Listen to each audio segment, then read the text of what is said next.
Tonight, two Virginia families are grateful to finally know who's responsible for the deaths of their loved ones. On Thursday, the FBI announced that Walter Leo Jackson took the lives of Lollie Winans and Julie Williams in 1996 in Shenandoah National Park. Yeah, you might remember we told you the agency says new DNA testing linked the now deceased Jackson to those murders. Our Larry Miller joins us now with much more on this story. Larry. Guys, good evening. A big help in this investigation was Virginia's Sexual Assault Kit Initiative. Authorities say they were able to pinpoint the correct culprit thanks to analysts funded by that program. As for the news, it means some closure for the families of the victims.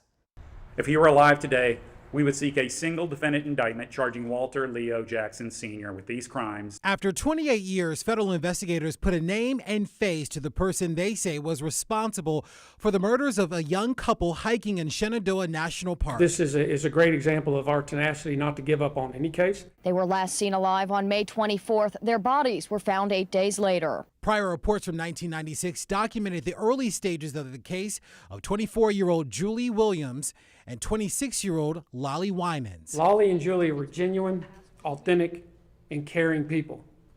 They volunteered in their communities, worked hard in school, and we know they absolutely loved the outdoors. The head of the FBI Richmond's field office, Stanley Mader, says he learned about the case when he got there in 2021 and assigned a new team to investigate. They sent crime scene items back for new rounds of DNA testing, which eventually led them to Walter Leo Jackson Sr. Those matched results confirm a certainty that is rarely seen. 1 in 2.6 trillion. Mader says Jackson was a serial rapist who had several stints in prison.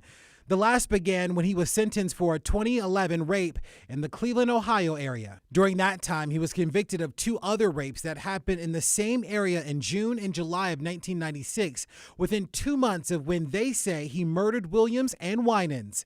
He died in prison in 2018. We can now also confirm that Jackson, a residential painter by trade, was an avid hiker with past interest in travel to Shenandoah National Park. And because of his criminal history, they believe the victims were also sexually assaulted, but add they don't believe this was a hate crime. Make no mistake, this crime was brutal.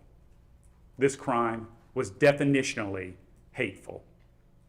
Nevertheless, we do not have any evidence that the victims were selected for, or that Jackson had any knowledge of, or was otherwise motivated by their membership in a protected class. Investigators say with the criminal history and DNA evidence, they're confident Jackson would have been convicted of the murders and that no one else was involved, including a suspect arrested in the early 2000s.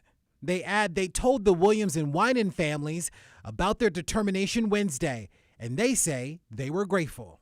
They have waited so long. They have lost so much.